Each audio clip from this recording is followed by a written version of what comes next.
Bonsoir André Grimaldi. Bonsoir. Célèbre diabétologue, vous travaillez à l'hôpital de la Pitié-Salpêtrière à Paris. Grand défenseur de l'hôpital public, vous dénoncez la situation alarmante dans les hôpitaux, des conditions de travail catastrophiques pour les infirmières, les aides-soignants, les médecins, les internes. Et vous ne mâchez pas vos mots, professeur Grimaldi, vous parlez carrément de chaos. Oui, ben c'est ce qui est vécu par les professionnels à l'hôpital. Je vous raconte mes 2 derniers jours. Lundi, dans l'unité où je suis actif, pas d'infirmière, pas d'aide-soignante, donc c'est le médecin qui sert les repas. Bon, c'est un peu, j'avais jamais vu ça.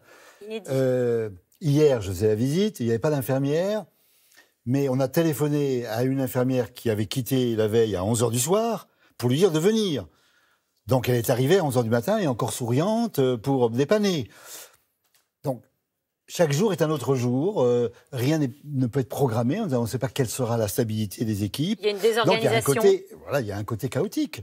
Bon, vous ne savez pas si vous aurez des internes le semestre suivant, vous ne savez pas que l'infirmière est en congé maternité, elle n'est pas remplacée, elle est partie en retraite pendant 6 mois, elle n'est pas remplacée, donc... On va regarder justement... Il y a un sentiment de chaos. Et alors justement, ce sentiment de chaos et ce personnel aussi à bout de souffle, eh bien, il a témoigné, on va l'écouter, ça se passe au service des urgences de l'hôpital de Vichy. Regardez. On déborde. Depuis longtemps maintenant, depuis une quinzaine d'années, on déborde de patients qui restent aux urgences. Les médecins s'en vont parce qu'ils ne peuvent plus continuer dans ces conditions-là. Ce que je veux aujourd'hui, c'est que la population soit avertie.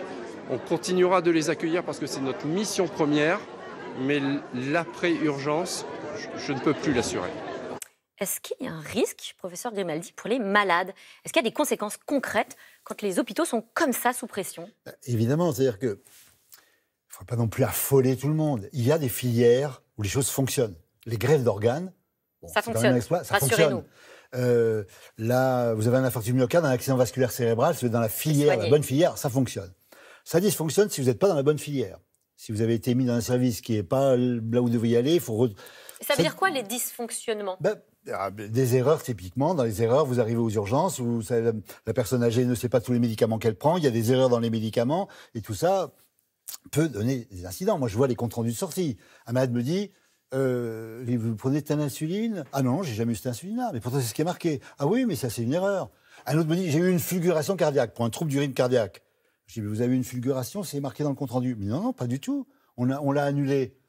Donc, il y a des erreurs de transmission, il y a des erreurs forcément de médicaments. Alors tout ça, c'est rattrapé. Mais on a l'impression que c'est toujours une espèce de rattrapage au bord de la rupture. Et évidemment, il y a des conséquences sur les effets de médicaments. Un malade est arrivé dans le service, venant des urgences, en disant c'est un diabétique, il a une pyélonéphrite. Là encore, il n'y avait pas d'infirmière. Donc pendant 2 heures, il n'y a pas eu ni insuline, ni antibiotiques. Mais ça peut être très grave. Donc, ben oui, alors c'est rattrapé. Voilà. Bon. Donc, et puis un jour, il y aura un pépin, la presse s'en empare, et à ce moment-là, ça fait l'événement. Alors justement, pour essayer de régler, enfin de trouver une solution, on entend dire qu'il faut peut-être penser aux effectifs. Vous demandez plus de personnel, on entend dire toujours qu'il y a des sureffectifs. Qui a raison? Non, il n'y a pas de sureffectifs. L'activité des hôpitaux a considérablement augmenté à cause du vieillissement de la population, à cause des maladies chroniques, des polypathologies. Donc c'est 10-15% de malades lourds en plus. Or, le nombre d'infirmières, lui, il a stagné. Le nombre de médecins a un peu augmenté. Le nombre d'administratifs a beaucoup augmenté. Donc, on est dans la surgestion, la suradministration, mais le nombre d'infirmières, lui, n'a pas augmenté. Alors, on ne peut plus faire appel aux heures supplémentaires. Elles sont mal payées. La France est 25e dans les pays de l'OCDE. Les infirmières sont parmi les plus mal payées des pays développés en France. Donc on a un vrai problème qui est un problème d'infirmières dans les hôpitaux et en général d'infirmières. Et on sent bien là un vrai ras-le-bol. Il y a eu les manifestations, les grèves aussi des infirmières.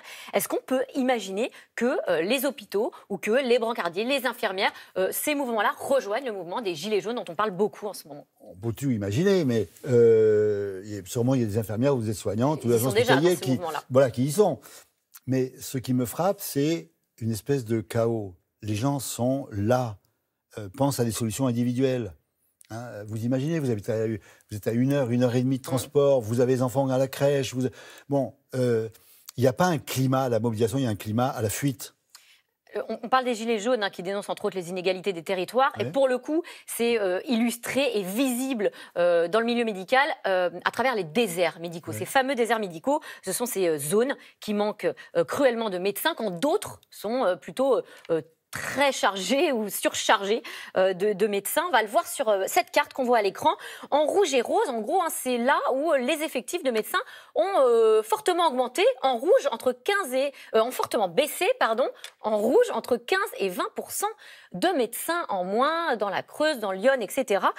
Professeur Grimaldi, comment est-ce qu'on fait pour qu'il y ait suffisamment de médecins partout en France, que les Français puissent être soignés décemment partout en France, où qu'ils habitent? Alors, c'est compliqué parce que c'est le résultat d'une politique qui vient de loin.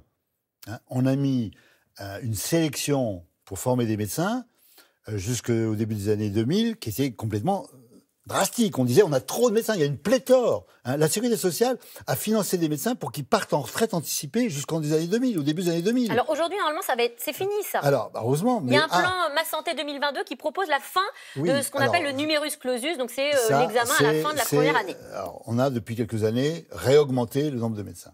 Mais il y a aussi les conditions de travail. C'est-à-dire, si vous travaillez seul, si vous ne travaillez pas en équipe, avec des infirmières, les médecins ont plein d'activités administratives ou des activités qui pourraient être faites par des infirmières. Il faut travailler en équipe. Or, on est très en retard. Alors, ça se met en place. Ça va se mettre en place dans le plan santé ? Écoutez, il y a 1300 maisons de santé où, en gros, 5 à 10 médecins travaillent avec 5 à 10 infirmières. Donc, il y a les centres de santé.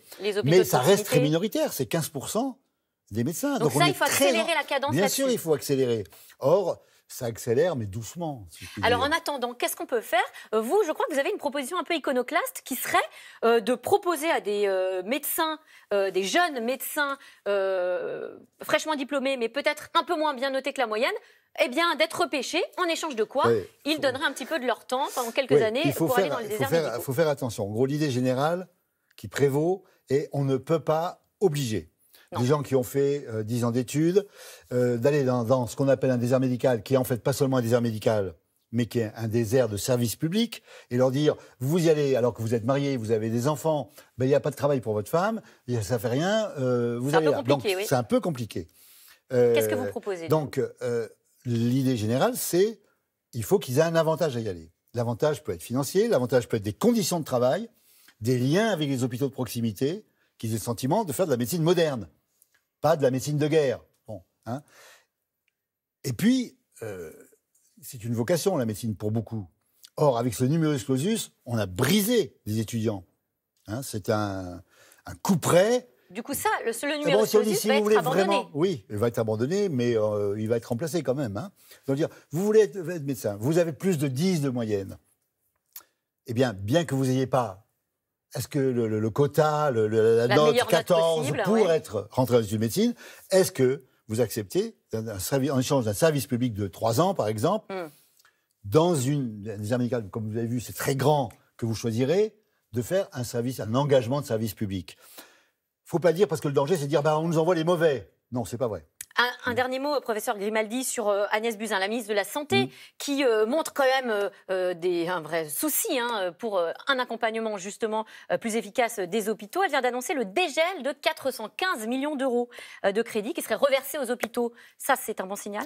Heureusement, mais c'est un dégel. C'est-à-dire que c'est de l'argent qui était mis en réserve. Alors, on fait ce petit jeu depuis maintenant plusieurs années. On met de l'argent en réserve et ensuite on ne le restitue pas. D'accord. Alors cette année, elle dit je vais le restituer. C'est mieux que rien. Bon, c'est mieux que rien, mais les tarifs continuent à baisser. C'est-à-dire que le remboursement par la Sécurité sociale diminue. Donc il serait temps que les tarifs redeviennent normaux, c'est-à-dire qu'ils augmentent. Hein. Donc l'hôpital, là, il y a un manque absolu. Merci professeur Grimaldi, et on aura encore plein de choses à dire. On reviendra évidemment sur ce sujet extrêmement important très rapidement tout de suite. C'est dans l'air avec Caroline Roux sur les Gilets jaunes. Ne bougez pas.